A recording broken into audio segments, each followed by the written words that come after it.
Hi, BookTube. So today I'm going to do my review of The Ministry for the Future by Kim Stanley Robinson. This book was published in 2020. And this is my first, this is a science fiction novel, but in the subgenre, this is my first utopian fiction, my first solar punk, and my first cli-fi, climate fiction.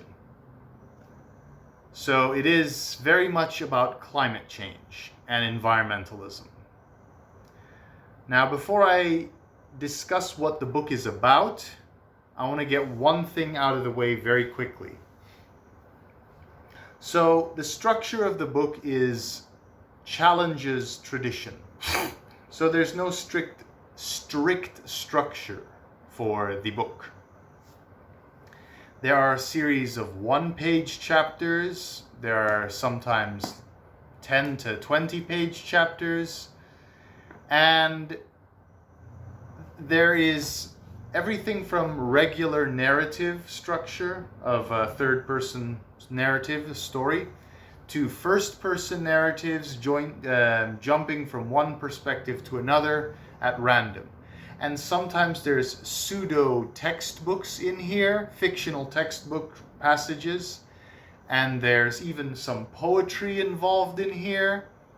Like, let me just read to you chapter 2, which is from the perspective of the sun.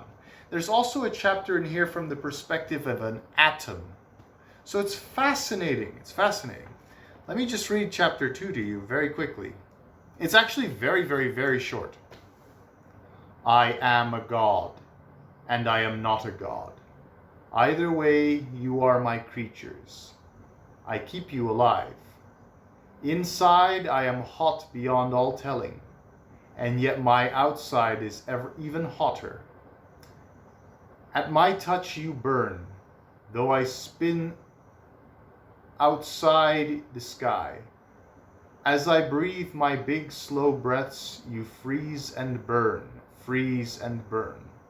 Someday I will eat you. For now I feed you. Beware my regard. Never look at me. That's the perspective of the sun. And you have all these little interesting very short stubs. So it's a series, as some people in reviews call it, it's a series of vignettes. So the book defies convention in terms of structure. And so it helps paint the bigger picture of the overall message of this book. So with that, and do I approve of that? Yes, because without a strict structure, you can go as far as you want with telling the story from multiple perspectives. Now, let's go on to what it's about. It's mainly about a ministry, not a ministry, agency from the United Nations nicknamed the Ministry for the Future.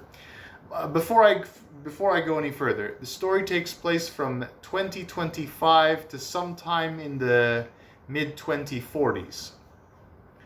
And the Ministry for the Future, this UN agency, is an agency that takes into account, does research, and advocates for, yes, that's right, advocates for future generations not yet born.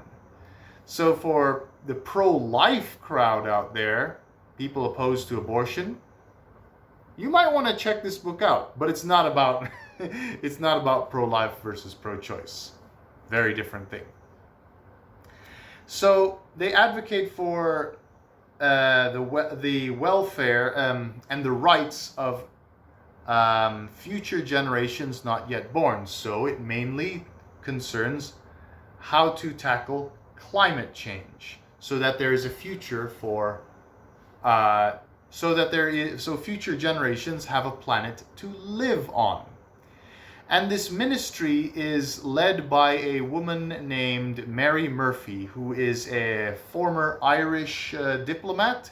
She worked at the UN. And the story goes along with her managing this agency throughout the years. And her main and so she's the main focus of the overall book. Mary Murphy. She leads this UN agency, and she advocates for, of course, climate change. But her main pet project that she pushes for, and more other projects I will mention shortly, that she pushes for, is this kind of cryptocurrency, is this digital currency that is created. So it's sort of like printing money, quantitative easing. She creates this digital currency, this internet currency, with and promotes it to the financial institutions of the world. And this cryptocurrency is she produces money. The more carbon you keep in the ground, the more money you get. So Saudi Arabia can get suddenly very, very, very wealthy if they just switch from, if they just keep their petroleum in the ground, and then calculating how much petroleum they could have extracted, they're given these crypto credits. That's how, so she promotes this, and there's a lot of resistance to this new economic system. Meanwhile, other groups around the world have these other pet projects for the future of planet Earth, which includes natural habitat corridors. So there are people in the world who promote that 50% of the the Earth's surface is reserved, 50% is reserved only for nature, for forests, for natural environments, for the animals. 50% of all the world's surface is reserved only for nature. So there's that. That's actually the easier one to describe. The third project that this book explores is an idea of, Kim Stanley Robinson wrote this idea where in Antarctica, the ice sheets are melting, okay? So teams go there with massive drills, very, very long drills, and they go to and they drill through the icebergs to the base, to the bedrock. And the idea is they suck out all the meltwater from the base of the iceberg so that it hits the bedrock, and then so that the glacial progression, the glacial melt into the sea, slows down significantly. And in India, there's also, and then there's also these ideas of, how do I put this?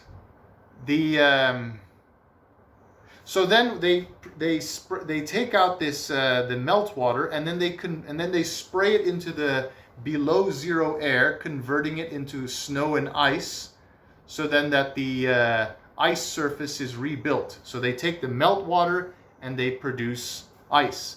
And on the North Pole, on the Arctic, they also spray water into the air to reinforce the ice sheets.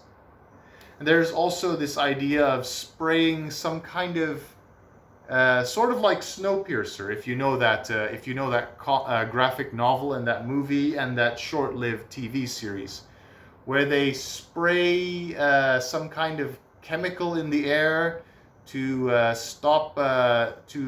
for global cooling. There's risks involved in that, but they're doing all these desperate measures to mitigate climate change. So all these various interest groups are doing these things, but the main focus, of course, is Mary Murphy and her Ministry for the Future. Now, Mary Murphy is also, to some extent, a scheming politician, but for good, because her colleague, I forgot what his name is, Nadim, I believe his name was, a guy from Nepal, her assistant or her advisor or something, um, leads this so-called black wing of the ministry, this clandestine group within the Ministry for the Future that advocates extra legal actions. Now, she doesn't get directly involved. She has no links with them other than her wink wink support to the man who leads the Black Wing. Now, the Black Wing does things like sabotaging and bombing factories and power plants that are pollutants. And they also have connections with terrorist groups that assassinate wealthy polluters, wealthy billionaires. So she is not an angel, but she is a ruthless politician in the name of saving planet Earth. So it's fascinating. She's a flawed character. Now, that's the main crux of the story, I would say. And meanwhile, around the world, there's also various environmental green revolutions happening. It starts in India, where there is in the first chapter, where there is a really, really nasty heat wave that kills literally millions of people.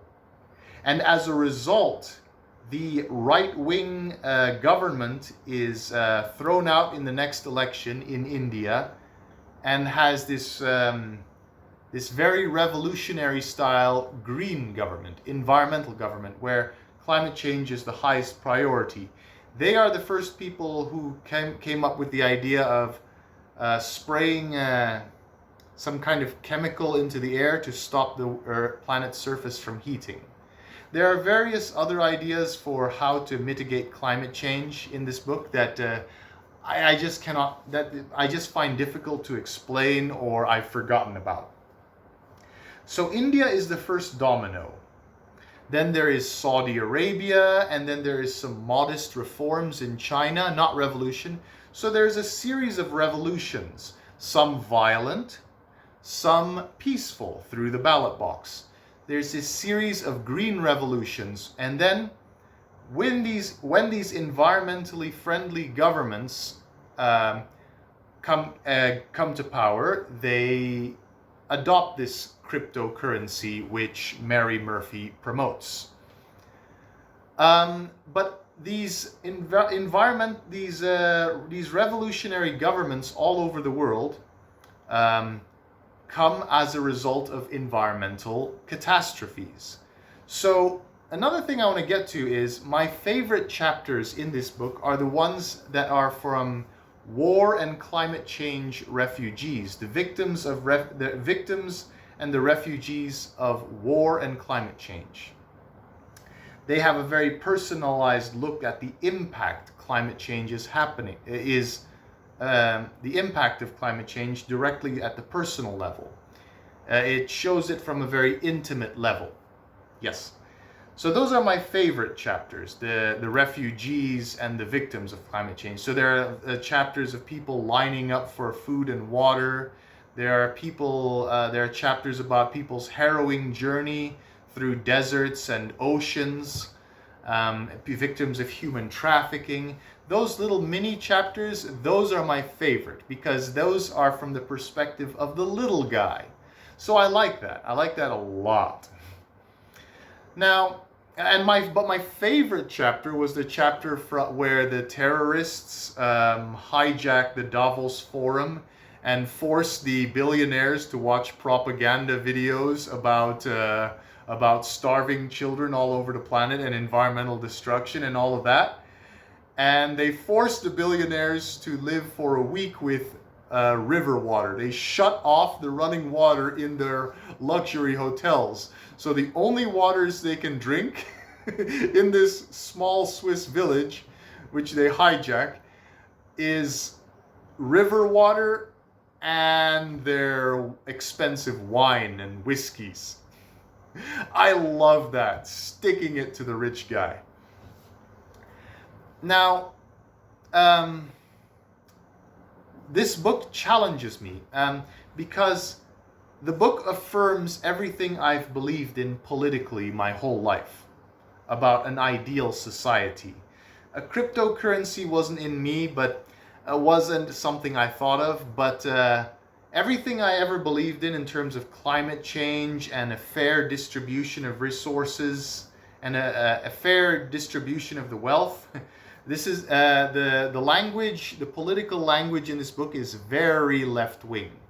So for political conservatives, you might not like the wording in this book. But nevertheless, everything I've ever believed in politically, this book affirms. But it also tells me that I'm not going far enough. Because I believe in changing attitudes, even of rich people. Wealthy people should play a part in saving planet Earth. We can win them over just by argumentation. But no, Kim Stanley Robinson argues that they need a good kick in the pants, that they need to be overthrown via revolutions, via people power, the established interests.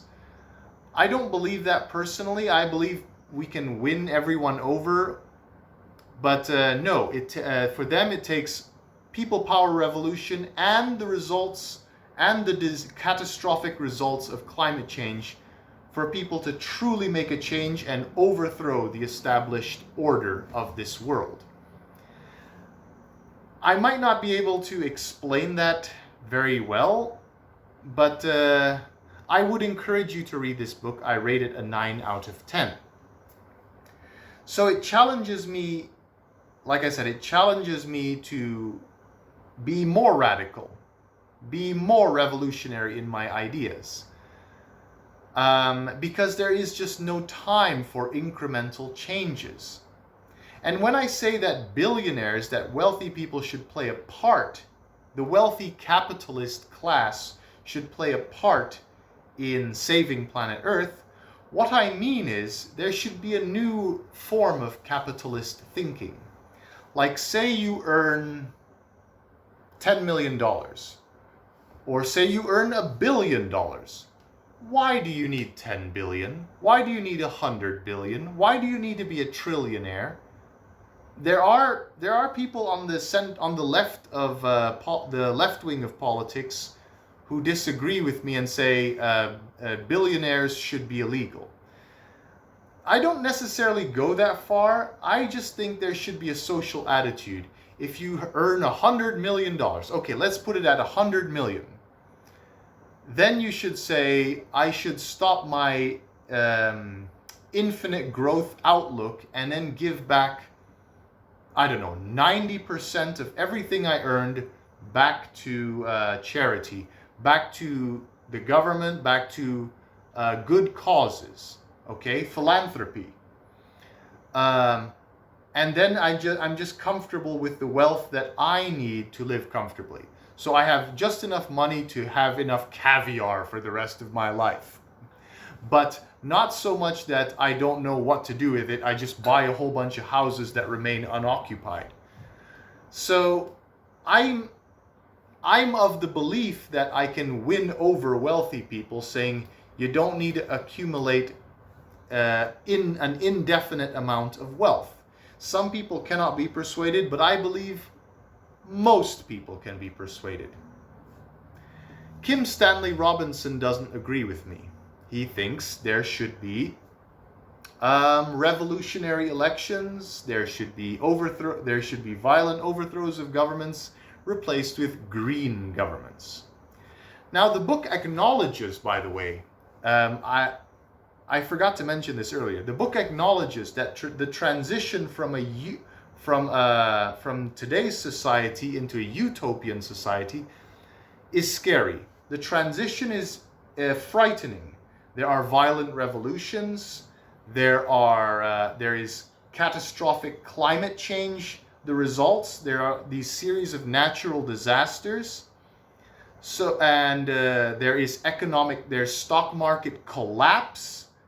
The transition to a better tomorrow is frightening, but that better tomorrow is possible. And that's the one thing I wanted to mention also. Utopian fiction works if it's a transition from an unideal society to an ideal society. Because if you start from the utopia, there is no source of tension. It's just world building without a plot, really. So this is about the transition into a utopian society. But the transition, admittedly, is frightening.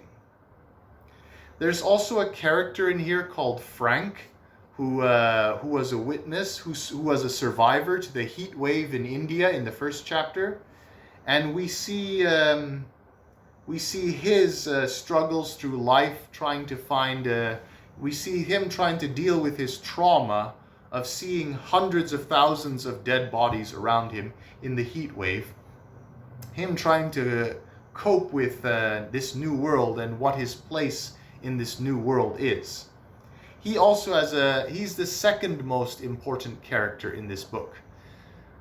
That's all I'll leave it at, this Frank character. So, my review has been all over the place. I rate this book a 9 out of 10. I highly recommend it if you are a progressive-minded person when it comes to politics. If you are a conservative, I also recommend you read it, because maybe it will help you change your mind. I don't agree with everything that Kim Stanley Robinson says, but I agree with a lot. Okay, thank you for listening in. Goodbye.